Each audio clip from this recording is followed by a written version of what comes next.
जहां मैं हूं वहां पर जी नफ्स कोई नहीं रहता, सवाए कारवाने सख्त जां के राहनवर्दों के, जो अपनी सरजमी दुश्मन के कदमों से बचाने को इन ऊंचे कोहसारों बर्फजारों पर उतर आए।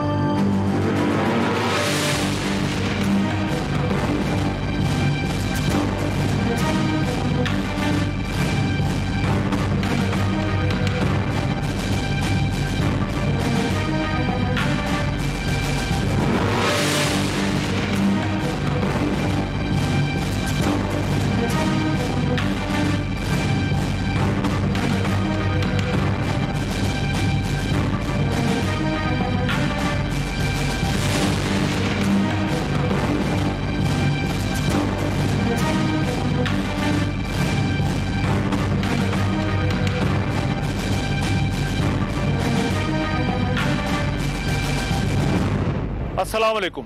प्रोग्राम में आपको खुशामदीद। ये जो प्रोग्राम है बड़ा ही स्पेशल शो है। ये एक गैर मामूली सफर है जो आप और मैं मिलकर करने वाले हैं। ये सफर होगा दुनिया के बुलंद तरीन महाज़े जंग सियाचिन की तरफ, और सियाचिन में भी ये सफर उन चौकियों की तरफ होगा जिन्हें दुनिया की सबसे बुलंद तरीन चौकियां या हाईएस्ट बैटलफील्ड जो है वो कहा जाता है। ये सफर होगा वतन के उन बेटों से मिलने के लिए जो उन ऊंचाइयों पर बैठे हुए हैं मेरी और आपकी खातिर। और इस सफर का आगाज मैं सकर्दू से कर रहा हूं जहां पर इस वक्त मैं मौजूद हूं। मेरे पीछे आप खरपच्चू फोर्ट देख रहे हैं। सकर्दू है जहां से दरिया सिंध जो है वो गुजरता है और यहीं से केटू और बाल्तोरो ग्लेशियर का सफर शुरू होता है। इस इलाके में पाकिस्तान की जो सरहद है वो चीन और भारत के साथ मिलती है। चीन के साथ तकरीबन जो है वो 450 किलोमीटर का इलाका है, जबकि भारत के साथ 350 किलोमीटर का इलाका। और इस इलाके के बारे में कहा जाता है कि ये वो जगह है जहां पर पाकिस्तान और भारत की फोर्सेज एक दूसरे के आमने सामने मौजूद हैं, और इसे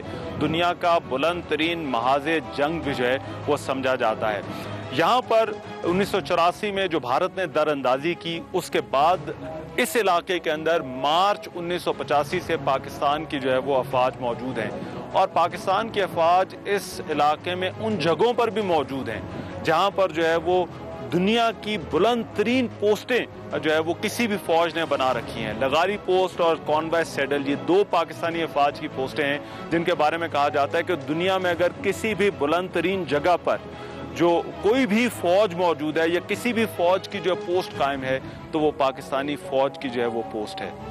इस इलाके के अंदर पाकिस्तान और भारत की अफवाज के दरमियान 10 ब-10 लड़ाई हुई है पोस्टों के लिए। मौसम की सख्तियां जो है वो वतन के इन बेटों ने बर्दाश्त किए हैं, लेकिन ये अभी भी वहां पर जो है वो मौजूद है।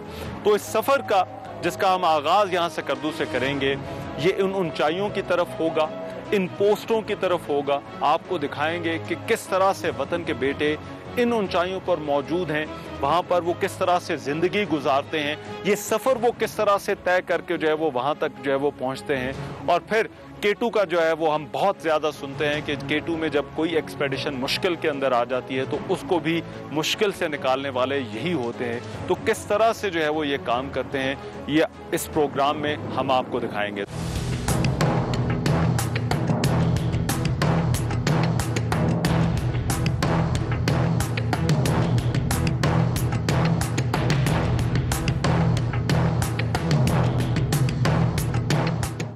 इस सफर में हमें सबसे पहले जो है वो लेकर आए हैं एयरपोर्ट से सीधा जो है वो सीएमएच आना पड़ा है, और सीएमएच आने की जो है वो वजह ये बताई गई है कि अगर आगे जाना है तो फिर यहाँ से गुजर कर जो है वो जाना पड़ेगा। सीएमएच इसलिए लाया गया है कि ये जो आगे का सफ़र है उसके लिए आपको बाकी तो चीज़ें जो है वो चाहिए, आपने आगे जिसके ज़रिए जो है वो सफ़र करना है, लेकिन आपका इस सफ़र के लिए फिट होना फिजिकली जो है वो भी ज़रूरी है। और अगर यहाँ से क्लियरेंस होगी तो फिर ही आप आगे जा सकते हैं। और ये जितने भी जो जवान हैं जो आगे जाते हैं उनके लिए भी ज़रूरी होता है, वो यहाँ पर आकर रहते हैं, यहाँ पर आकर उनके टेस्ट किए जाते हैं, टेस्ट होते हैं, टेस्ट के मुताबिक वो फिट आते हैं। फ़ौजी आमतौर पर जो है वो फिट समझा जाता है, लेकिन फ़ौजियों के अंदर भी यहाँ पर जो है वो उस फिटनेस की ज़रूरत होती है जो कि एक नॉर्मल फिटनेस से जो है वो ज़्यादा चाहिए होती है। तो मेरे साथ आएँ ज़रा हम आपको भी मैं दिखाता हूँ कि ये जो है वो टेस्ट जो है वो कौन कौन से किए जाते हैं, और सबसे ज़रूरी चीज़ है कि ये क्यों किए जाते हैं, ये समझना ज़रूरी है, ताकि आपको पता लग सके कि ऊपर जाना जो है वो उसके लिए इंसान को जो है वो कितना फिट होना जो है वो ज़रूरी है, और फिर ये भी कि मैं ऊपर जा सकता हूँ या नहीं। जाने से पहले जो है वो हमारे कुछ टेस्ट किए जा रहे हैं। अभी मुझे यहाँ पर जो है वो भिजवाया गया है और यहाँ पर बताया गया है कि चेस्ट एक्सरे जो है वो भी जो है वो करवाना होगा। अस्सलाम वालेकुम जी, क्या हाल है? खैरियत से हैं? अस्सलाम वालेकुम जी, कैसे हैं सर आप? खैरियत से? अच्छा,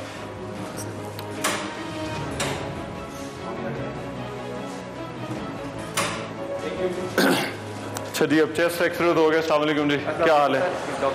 डॉक्टर आदिल साहब कैसे हैं आप? खैरियत से? मुझे ये बताइए, ये क्यों टेस्ट हमारे जो है वो क्यों कर रहे हैं जाने से पहले, जरा को देखने वालों को भी पता चले। ये सर हमारी रूटीन है, और प्री रिक्विजिट है जितने भी हमारे ऊपर हाई एल्टीट्यूड पे जाते हैं उनको हम चेस्ट एक्सरे और बाकी टेस्ट कराते हैं।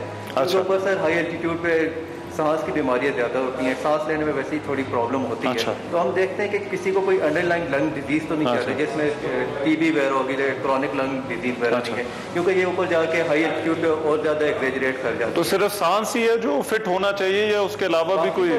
उसके लिए हमने आपके ब्लड सैंपल वगैरह कराने होते हैं और ECG वगैरह। अच्छा। ये वो सारे बेसलाइन सारे टेस्ट कराते हैं, जो सब में फिट होते हैं, फिर वही ऊपर जाते हैं। तो ये क्या है, क्यों जो है वो हाई एल्टीट्यूड और ये जो आपकी ब्रीदिंग है उसका जो है वो रिलेशन जरा को बताया ना, कि क्यों जो है वो उसकी जो है वो एक फिटनेस लेवल जो है वो उसका होना चाहिए। सर हाई एल्टीट्यूड पे ऑक्सीजन की प्रेशर कम होता है, ऑक्सीजन सैचुरेशन कम होती है। अच्छा। उसकी वजह से हमारे ब्लड एक कंपनसेटरी मैकेनिज्म है, ब्लड में HP की प्रोडक्शन ज़्यादा हो जाती है और ब्लड थिक हो जाता है। अच्छा। ब्लड थिक होते हैं वो मुख्तलिफ थ्रोम्बोटिक डिजीजेज होती हैं जिनको प्रोन करते हैं। अच्छा।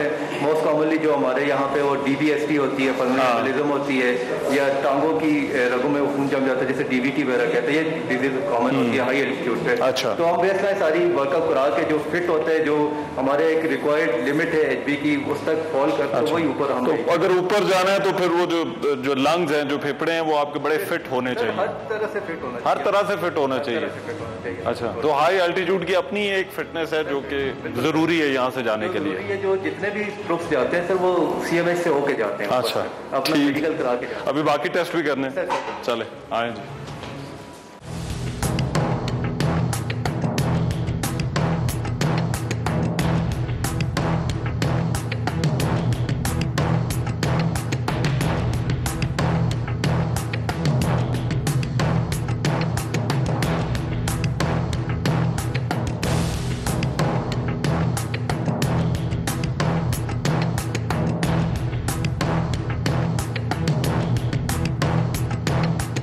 ठीक है, ऊपर जाने के काबिल है सर। आप मुझे आप एथलीट जाहिर होते हैं। अच्छा।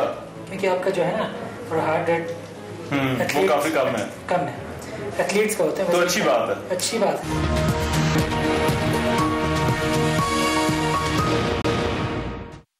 अर्ली मॉर्निंग है और हमें इस वक्त जो है वो निकलना है सकर्दू से।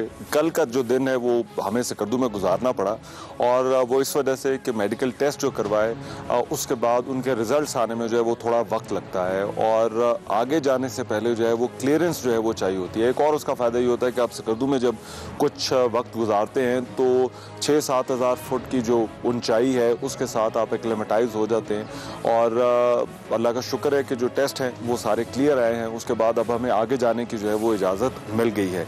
सकर्दू से मुझे बताया गया है कि यहाँ से जो है वो हम जो आगे का सफ़र है वो इस तरह से है कि यहाँ से हम दासू जाएंगे, दासू से जो है वो अस्कोले से एक और इलाका है उसकी तरफ मूव करेंगे जिसका नाम अली अपूगान है, और फिर उसके बाद जो आज का सफ़र है वो ख़त्म होगा जाबाज पोस्ट पे जाके, और ये तकरीबन जो है वो 7,500 फीट से जो है वो हम जो जाबाज की तरफ जाएंगे। ये 12-12.5 हज़ार फीट की जो है वो बुलंदी है, और ये जो सफ़र है तकरीबन 12 कम अज़ कम जो है वो 12 घंटे का सफ़र जो है, और ये सफ़र किसी जगह पर जो है वो गाड़ी पर है, किसी जगह पर जो है वो पैदल चलना पड़ेगा, किसी जगह पर जो है वो खच्चरों पर जो है वो सफ़र करना पड़ेगा।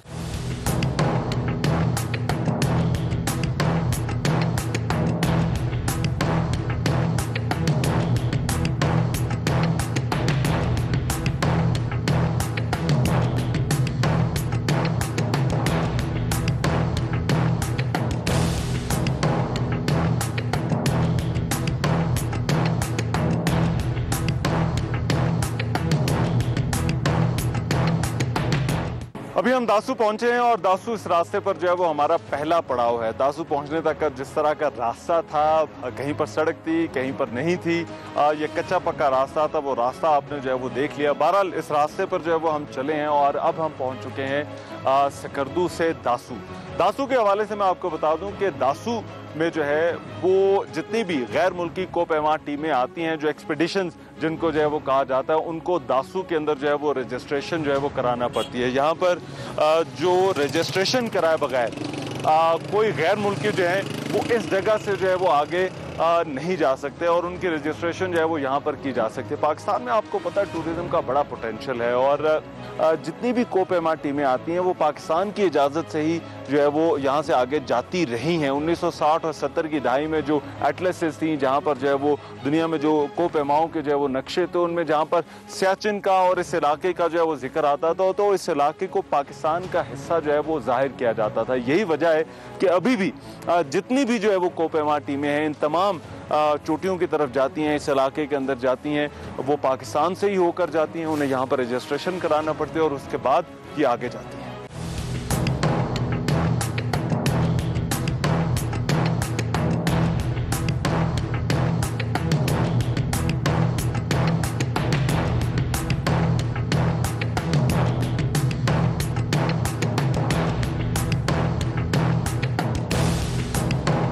मेरे साथ इस वक्त अताब मोहम्मद मौजूद हैं और अताब मोहम्मद साहब जो है वो यहाँ पर रजिस्ट्रेशन का काम करते हैं। जो गैर मुल्की कोपैमा टीमें आती हैं उनकी रजिस्ट्रेशन यहाँ पर की जाती है। जो टीमें यहाँ पर आती हैं उनको रजिस्टर किस तरह से किया जाता है?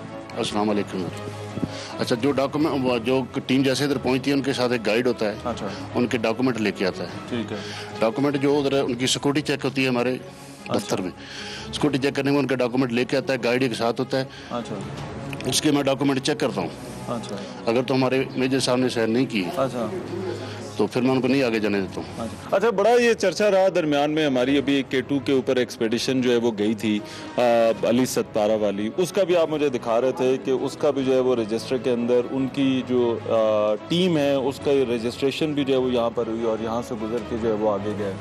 ये वो रजिस्टर है जी जिस पर जो है वो तमाम टीमों की जो है वो रजिस्ट्रेशन की जाती है। जितने भी यहाँ पर जो है वो जो भी कोपैमा आते हैं, जितनी भी पीक से आगे उनकी तरफ जाना होता है तो यहाँ पर उनका नाम, उनका जो है वो मुल्क जो है वो देखा जाता है। किधर है जी उसका जो ये जॉन स्नोरी जो थे आइसलैंड से, वो इसको लीड कर रहे थे। तो ये आप देख सकते हैं कि उनका जो है नाम यहाँ पर जो है वो लिखा हुआ है, मेंशन है।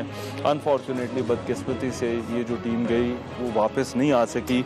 अच्छा, उसके नीचे मैं देख रहा हूँ ये नेपाली जो शर्पास की टीम थी जो उनके बाद जो है वो गए थे, उनकी भी रजिस्ट्रेशन जो है वो उसी सफ़े के ऊपर जो है वो हुई है। और नेपाली शर्पास जो थे उन्होंने ये चोटी जो है वो सर की थी और उसके बाद जो है वो वापस भी जो है वो आ गए थे। टूरिज़्म जो है ये क्योंकि पाकिस्तान के साथ जुड़े हैं, इसलिए इस तरह का जो सेटअप्स हैं ये बड़े इंपॉर्टेंट होते हैं कि यहाँ पर जो है वो एक प्रॉपर सिस्टम जो है वो मौजूद हो, उस सिस्टम के तहत जो है वो चीज़ें चलाई जाए। और ये रास्ता, ये इलाका इसी वजह से आम है कि पाकिस्तान का जब हम ये कहते हैं कि मुस्तकबिल जो है वो टूरिज़्म के साथ जुड़ा है, तो टूरिज़्म का जो मुस्तकबिल है वो इस रास्ते के साथ, इस इलाके के साथ जुड़ा हुआ है।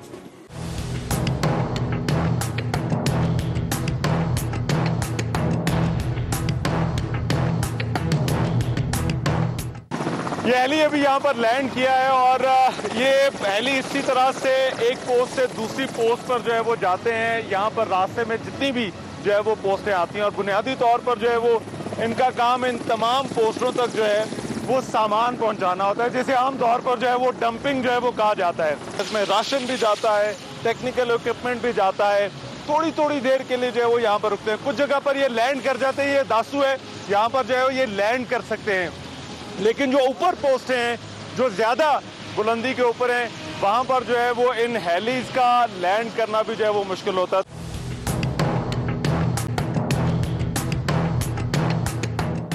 अभी जब यहाँ पर हेली लैंड किया तो हम थोड़ा सा नज़दीक आ गए। मैं सिर्फ आपको दिखाना चाहता था कि ये जो सारा जो प्रोसेस है ये किस तरह से होता है।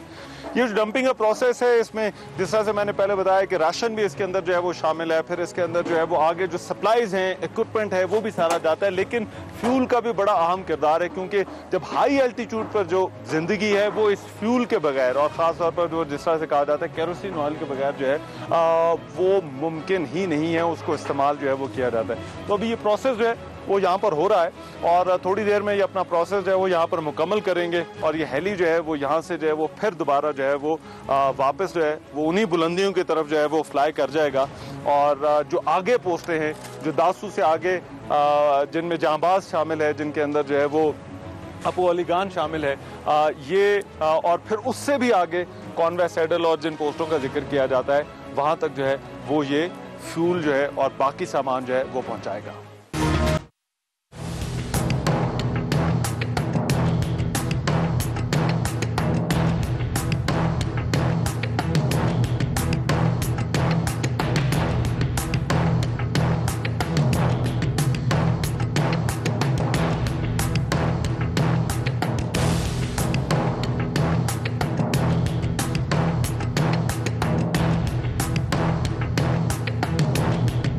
दासू से अभी मैं पहुंचा हूं अपोली गोंद।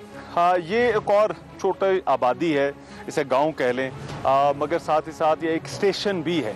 दासू से हम तो जो आए हैं वो क्योंकि जीपों के ऊपर जो है वो सफ़र कर रहे हैं, वहाँ से हमने गाड़ियाँ बदली, जो मकामी जीपें थी वो ले ली और उनके ऊपर जो है वो सफ़र कर रहे हैं। लेकिन जो एक ट्रुप है, जो एक जवान है, वो अपना दासू के बाद का जो सफ़र है वो उसके बाद पैदल जो है वो शुरू करता है और फिर उसका 21 दिन का सफ़र होता है उन ऊंचाइयों तक पहुंचने का, जिसमें वो एक्लेमेटाइज होता है। तो दासू से यहाँ तक आने में तकरीबन 10 किलोमीटर लगते हैं और वो जवान जो है वो ये सफ़र भी जो है वो पैदल ही इन पहाड़ों के दरमियान में से होता हुआ जो है वो तय करता है। अब अपू अली गोंद की जो अहमियत है वो क्या है कि दासू से जो है वो जवान यहाँ पर पहुँचते हैं और यहाँ पर जो है वो एक छोटी बेस जो है वो बनाई गई है ताकि यहाँ पर जो जवान है, जो ट्रुप्स हैं, वो यहाँ पर जो है वो रुक सके। मैं सिर्फ आपको दिखाना चाहता हूँ कि उनके लिए यहाँ पर जो है वो क्या इंतज़ाम किया गया है। यहाँ पर जो है वो मेडिकल की फैसिलिटी भी मौजूद है। अगर इस सफ़र के दौरान जो है वो किसी को कोई मसला आता है या आगे से जो है वो आते हुए किसी को कोई प्रॉब्लम आती है, फिर यहाँ पर जो है वो उनके रहने का बंदोबस्त होता है। बेसिक नेसेसिटीज़, इक्विपमेंट वगैरह जो है वो यहाँ पर मौजूद है और उसके लिए जो है वो इस फैसिलिटी को जो है वो इस्तेमाल किया जाता है। शुरू में जब ये पूरा कॉन्फ्लिक्ट शुरू हुआ था तो उस वक्त इस तरह की फैसिलिटीज़ जो है वो मौजूद नहीं थी, लेकिन हमने पिछले चंद सालों के अंदर देखा है कि अब इस तरह की बहुत सारी फैसिलिटीज़ जो है वो यहाँ पर बन गई हैं। यहाँ पर नर्सिंग रूम्स हैं, रहने की जो है वो जगह है। तो ट्रुप जो है वो जब वो दासू से चलते हैं तो फिर उसके बाद उनका ये पड़ाव आता है और यहाँ पर जो है वो स्टे कर सकते हैं। ये हेलीपैड भी जो है वो यहाँ पर बनाया गया है। अगर किसी को एवैक्यूएट करना हो, ऊपर से जो है वो यहाँ पर जो है वो लाया जाता है और यहाँ से जो है वो फिर एवैक्यूएट किया जाता है ताकि जल्दी से जल्दी जो है वो उसको जो है वो मेडिकल फैसिलिटी तक या CMH अगर उसको ज़रूरत होती है सकर्दू में तो वहाँ पर ले जाया जा सके। बहरहाल अपू अली गोंद से अब आगे का सफ़र है और आगे जो है वो हम जा रहे हैं अस्कोले, और अस्कोले वो जगह है जिसके बारे में कहा जाता है कि ये इस रास्ते पर आखिरी आबादी है।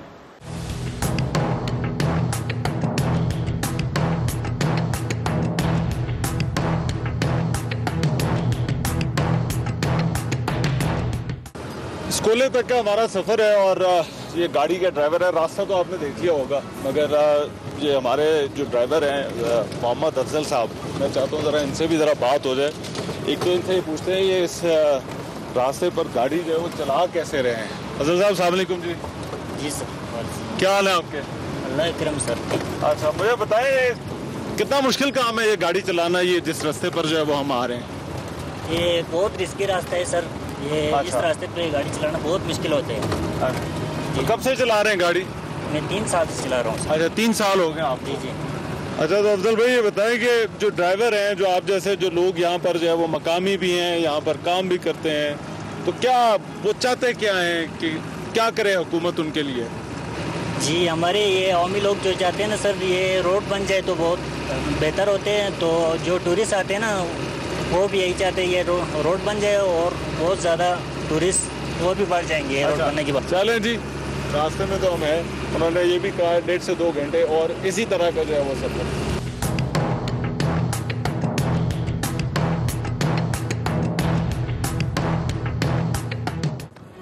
बिलाखिर इस रास्ते पर मैं स्कूले जो है वो पहुंच गया हूं और स्कूले जो है वो उस हवाले से मैं आपको बता दूं कि ये इस रास्ते पर आखिरी जो इंसानी आबादी है, जो सेटलमेंट है या जिसको गांव कहा जा सकता है, वो ये इस रास्ते पर आखिर है। इस रास्ते के बाद कोई सेटलमेंट जो है वो सवाए जो एक्सपेडिशन, जो कोपैमा जो है वो आगे जाते हैं उनके, और जो हमारे फौजी जवान, जो हमारी चेक पोस्टें आगे मौजूद हैं, उनके अलावा कोई और आबादी जो है वो मौजूद नहीं है। मकामी लोग जो है वो उनका कुछ आना जाना है, जो पोर्टर्स हैं, लेकिन इस स्कूली के बाद जो है वो आगे जो है वो कोई मकामी आबादी जो है वो इसके बाद नहीं मिलती। इससे जो हमारा अगला पड़ाव है वो है जांबाज पोस्ट का, और जांबाज स्कूले से पहले जो है वो आप यहाँ से आगे जो है वो कोई रास्ता जो है वो मौजूद नहीं था, लेकिन अब एक रास्ता जो है वो बनाया गया, तकरीबन 18 किलोमीटर एक सिंगल जो है वो रास्ता जो है वो बना है, जो कि मुकम्मल होने वाला है, और वो फिर जो है वो आगे तक जो है वो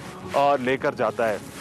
ये बड़ा आम है ये रास्ते, इनको डेवलप करना, यहाँ पर जिस तरह से जवानों का जो है सफ़र है, वो सफ़र उनके लिए जो है वो आसान बनाना, इस तरह के स्ट्रक्चर्स जो हैं वो आपको जो है वो मिलते हैं ताकि उनको जो है वो पड़ाव मैसर हो जब वो इस रास्ते के ऊपर जो है वो चले।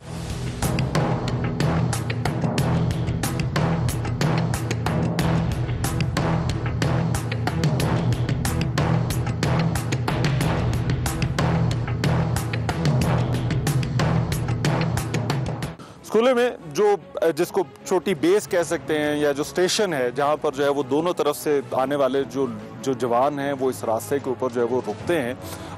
मैं चाहता हूँ ज़रा उनसे ज़रा बात हो जाए, और उनमें से कुछ लोग ऐसे हैं जो आगे से होकर जो है वो यहाँ पर आए हैं, कुछ हैं जो कि इधर से रास्ता तय करके आते हैं, तो उनका ये आना और फिर इस जगह पर जो है वो रुकना वो कैसा है, ज़रा चाहता हूँ उस हवाले से बात हो जाए। पोस्ट कमांडर हवालदार ताहिर मेरे साथ जो है वो मौजूद हैं, साथ सिपाही कादिर और सिपाही मंसूर और सिपाही हुसैन भी जो है वो हमारे साथ हैं, उनसे भी हम बात करेंगे। मगर ताहिर साहब मुझे को बताएं ज़रा, ये कितने लोग हैं जो इस रास्ते पर आपके जो जवान हैं वो सफ़र करते हैं, आगे से आते हैं, इधर से जो है वो जाते हैं? ये सर तकरीबन जो है ना पार्टियाँ अक्सर जाती रहती हैं। अच्छा। तो मेरी यूनिट की पार्टी जो है तकरीबन 80 बंदा आगे गया हुआ है। अच्छा। और गाय बगाए नर्सिंग, अच्छा, एमओ, डॉक्टर वगैरह ये जाते रहते हैं। अच्छा, तो हर तरह के जो सपोर्ट आगे चाहिए वो सारे लोग जो है वो आगे जाते हैं। और ये पोस्टें सर स्टे के लिए बनी हुई हैं, जो बंदे आगे जाते हैं एक रात का स्टे हमारे पास होता है। अच्छा, सिपाही कादिर क्या हाल है जी आपके, खैरियत से? अच्छा, कितना टाइम हो गया इधर?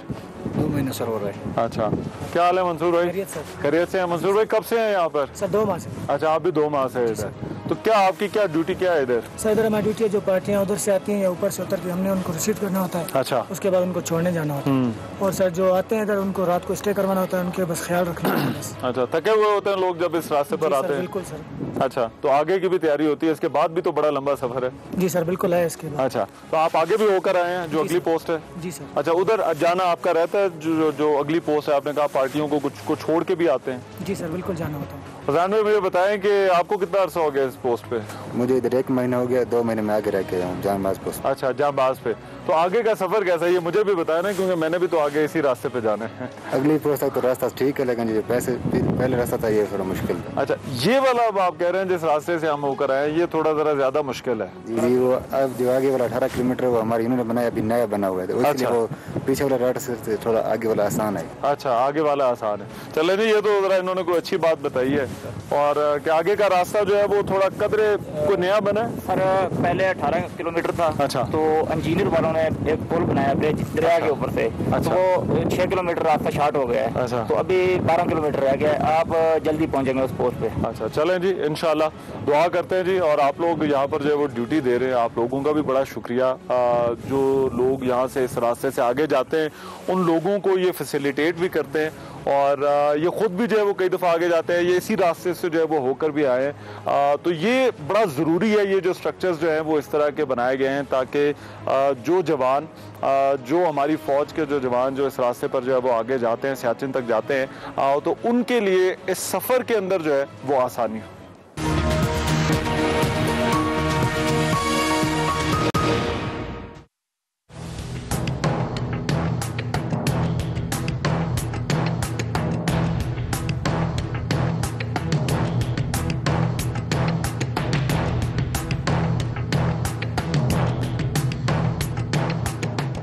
इस वक्त हम जांबाज पोस्ट पर पहुंचे हैं और ये मैं आपको बता दूं कि ये आखिरी पड़ाव है जहाँ तक जो है वो गाड़ी आ सकती है। और ये रास्ता देखिए, जिस रास्ते पर जो है वो अभी हम सफ़र करके हैं, ये आखिरी जो 18 किलोमीटर का था रास्ता, ये बहुत ही जो है वो बिल्कुल जो है वो एक ख़तरनाक हाइट पर था और बड़ा मुश्किल जो है वो रास्ता था। बहरहाल अब हम यहाँ पर आ गए हैं और यहाँ से हमारा और गाड़ियों का जो साथ है वो अलग अलग हो जाता है। ये स्टेशन जो है वो उसी तरह से यहाँ पर बना हुआ है। पोस्ट के अंदर जो है वो सारा सामान मौजूद है। जो लोग आते हैं वो उसी तरह से, जिस तरह से पिछली पोस्ट पे रुके थे, ये उनका अगला पड़ाव होता है। यहाँ पर आकर वो रुकते हैं और फिर यहाँ से आगे जाने की जो है वो तैयारी करते हैं। हम क्योंकि सफ़र थोड़ा सा जल्दी कर रहे हैं तो हमारा भी जो है वो आगे जाने की जो है वो तैयारी ऐसा लगता है जो पूरी हो गई है।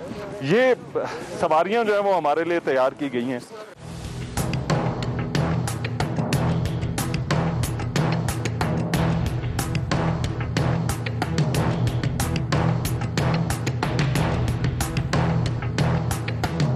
हमारी जो है वो अगली सवारी तैयार है तो और आगे का जो सफ़र है वो खच्चरों पर जो है वो तय करना है। और हमारे कुछ इस सफ़र में जो है वो साथी बनने वाले हैं। ये मेरे पीछे जो है वो खड़े हैं। सामान हमारा जो है वो पैक हो रहा है और यहाँ से आगे का जो सफ़र है वो अब गाड़ी जो है वो आगे नहीं जा सकती। तो ज़रा मैं इनसे भी पूछूंगा, ये हमारे आगे के सफ़र के जो है वो साथी भी हैं, तो इनसे पूछते हैं। अस्सलाम वालेकुम जी, क्या हाल है जी आपके? है सर, तैयारी आपकी पूरी है? हाँ सर, रेडी है सर। हमें आगे ले जाने की? हाँ, आगे ले जाने के लिए आए हो सर। अच्छा, सफर आगे का आसान है कि थोड़ा कोई मुश्किल काम? रात को थोड़ा मुश्किल होता है सर, लाइट वाइट हमारे पास नहीं है। अच्छा, रात को थोड़ा मुश्किल होता है। अच्छा, उससे पहले एहतियात करके जाना पड़ता है सर। अच्छा, रास्ते में अगर रास्ते में खड़ा हो गया तो थोड़ा मुश्किल भी होता है सर। हाँ, तो ये जानवर तगड़े हैं, ये हमें ले जाएंगे वहाँ तक? वो तो लेके जाते हैं सर। अच्छा, रात तकरीबन 11 बजे तक पहुँच जाएगा सर। हाँ। तो आप कितनी दफ़ा जो है वो आगे जाते हैं और कितने चक्कर जो है वो लगा चुके हैं पे? हम हर वक्त यही हमारा काम है सर। अच्छा, हाँ। ये आपकी टीम है आपके साथ जो है वो सारे जो है वो ये लोग हमारे सारे हमारे गाँव वाले हैं सर। अच्छा, हम हर वक्त इस तरह चलते रहते हैं। अच्छा, किस गांव से आए हैं? हम कुरफे से हैं जी। अच्छा, कुरफे से। वो जो कुरफे हमने रास्ते में देखा था जो आखिरी गांव आता है, ये आर्मी पोस्ट ऊपर वाला है सर। अच्छा, तो सारे के सारे जो लड़के ये सब वहाँ से एक ही गाँव का है सर। अच्छा, तो कितने चक्कर जो है वो लगाते हैं हफ्ते के अंदर जो है मुझे बताया ना? हम जब भी लोड हो गया हम आते जाते हैं सर। अच्छा, आते जाते। तो ये सारे जो है वो इनमें से कोई और नहीं बात करेगा? पीछे बड़ा हंस रहे थे आपको जब इंटरव्यू दे रहे थे। अस्सलाम वालेकुम भाई। अस्सलाम वालेकुम भाई। वालेकुम सलाम। क्या हाल है? खैरियत से? सर आपकी दुआ। सामान पैक हो गया सारा? जी सर, पैक हो रहा है सर। आप तो आते जाते रहते हैं? जी सर। चले जाएं हम भी? जी सर, अभी हम दोनों जो है वो, मैं और मेरा कैमरामैन, आपको लगता है ये काम जो है वो कर लेंगे, आगे पहुंच जाएंगे? इंशाल्लाह सर। अच्छा, बिल्कुल चलें इंशाल्लाह जी, इंशाल्लाह। अस्सलाम वालेकुम भाई, क्या नाम है आपका? मेरा नाम महमूद है। अच्छा, महमूद भाई बताइए, ये सामान जो है वो जानवर उठा लेता है? उठा लेता है सर। अच्छा, तो आपके जानवर ट्रेन है, इनको ट्रेन किस तरह करते हैं ये जानवरों को? ऐसा। अच्छा, ये शरीफ भाई से पूछते हैं, जरा आप आए ना, जरा बताएं जरा, ये जानवरों की ट्रेनिंग वगैरह ये किस तरह से करते हैं? हम पहले से इसका अंग्रेज जो आते हैं सर, इसका लोडिंग करने के लिए और सामान आते हैं वो उसको ऊपर रख के थोड़ा आगे पीछे लेके जाते हैं सर। इसके बाद ट्रेन होता है जी। अच्छा, तो आपके पास वो जो कोपेमा आते हैं वो भी आपके पास टीम है, वो भी आपको आगे लेकर जाते हैं? हाँ, वो वही काम करते हैं सर। अच्छा, आप उनको भी आगे लेके जाते हैं? जी। अच्छा, उनको भी आगे केटू तक लेके जाते हैं जी। केटू आखिरी लाश है जी।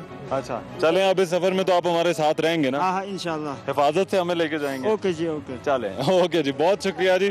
चलें जी, इनके साथ हमने सफ़र शुरू करना है। ये हमारे अब सफ़र के जो है वो नए साथी हैं, ये हमारे साथ आगे तक चलेंगे। तो उम्मीद है, मुश्किल है मगर उम्मीद है कि आगे का जो है वो सफ़र अच्छा गुजरेगा। अभी हमें चले हुए काफ़ी टाइम हो गया है और तकरीबन 2 घंटे हो गए हैं जांबाज से हम निकले थे और अभी तक ये खच्चर जो हैं ये हमें लेकर जा रहे हैं और ये हमारे साथी हैं शरीफ भाई, ये हमें जो है वो सफ़र करा रहे हैं।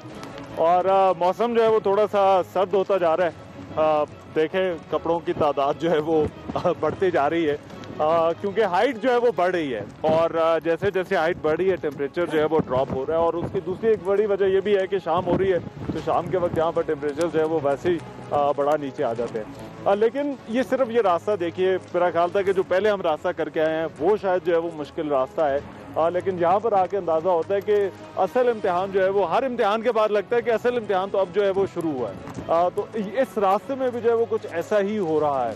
खच्चर जो है वो चल रहे हैं, लेकिन कुछ बड़ा स्टीप सा जो है वो रास्ता है बहुत सारी जगहों पर, जहाँ पर जो है वो मुश्किल हो जाता है और बड़े ध्यान से जो है वो गुजरना पड़ता है। लेकिन इस रास्ते की एक अहम बात यह है कि ये जो पूरी जर्नी है, ये एक तरह से जो जवान है, जो सोल्जर है, जो सियाचिन में जाता है, उसको तैयार भी करती है उस इम्तिहान के लिए जो उसका आगे होना होता है, क्योंकि जो आगे की सख्ती है वो बहुत ज़्यादा है। आगे -51 तक टेम्परेचर जो है वो जाता है, 70 किलोमीटर पर आवर जो है वो वहाँ पर हवाएं हैं, फिर वहाँ पर ब्लेजर्ड होते हैं, एवालॉन्चेस, ट्रेंचेस, ये वो चीज़ें हैं जिसका किसी भी ट्रुप को या किसी भी पार्टी को जो है वो सामना करना पड़ सकता है। तो ये जो पूरी जर्नी है वो एक तरह से एक ट्रेनिंग का हिस्सा ही होती है। वो 21 दिन जो है वो लगते हैं यहाँ पर एल्टीट्यूड के साथ एडजस्ट होने में। वैसे तो कोई भी फौजी जो है वो गैर मामूली होता है, लेकिन सच्ची बात यह है कि इस रास्ते पर गुजर कर ऐसा लग रहा है कि जो सियाचिन जाने वाले जो हमारे जवान हैं, जो हमारे ट्रुप्स हैं, वो गैर मामूली फौजियों, गैर मामूली में भी बहुत ज़्यादा जो है वो गैर मामूली हैं, और उनका वहाँ पर जाना, इस ट्रेनिंग, इस सारे प्रोसेस से जो है वो गुजरना, ये वाकई किसी हिम्मत वाले का काम है, और कोई हिम्मत वाला ही जो है वो ये कर सकता है। ये सफ़र भी आपको इसीलिए जो है वो दिखा रहे हैं कि आपको दिखा सकें कि किन हालात से गुजर कर जो है वो वहाँ पर पहुँचा जाता है, और फिर जब वहाँ पर पहुँचेंगे तो वो फिर ये भी आपको दिखाएंगे कि वहाँ पर जो है वो राह कैसे जो है वो जाता है।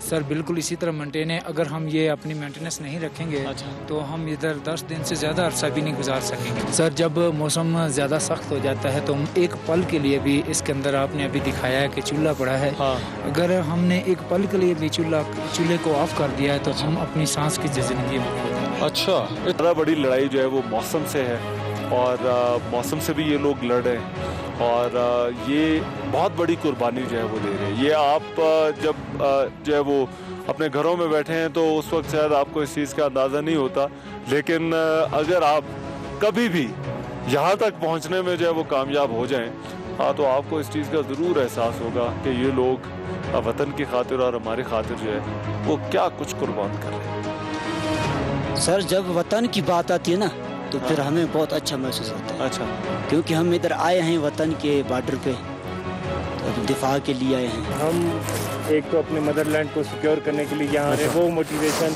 के सामने ये थकावट और ये हमारी मुश्किलात, ये कोई मायने नहीं रखते। यहाँ से थोड़ा सा आगे जाए तो K2 का जो है वो बेस कैंप है। तो आज हम यहाँ पर भी जो पहुँचे, और यहाँ पर आने का मकसद आपको सिर्फ ये दिखाना था कि ये जो इलाका है जिसकी हम बात कर रहे हैं, इसका दिफा जो है वो क्यों ज़रूरी है, इसको एक स्ट्रेटेजिक एसेट जो है वो क्यों समझा जाता है। ये जो फ़ौज के जवान यहाँ पर मौजूद हैं, ये आखिर क्यों यहाँ पर मौजूद है। दुनिया के इस कदर बुलंद जो महाज़े जंग है, जो एक बैटल फ्रंट जिसको जो है वो कहा जाता है, आखिर क्या वजह है कि ये बैटल फ्रंट जो है वो वहाँ पर हमें अपनी फोर्सेस को जो है वो रखना पड़ा है।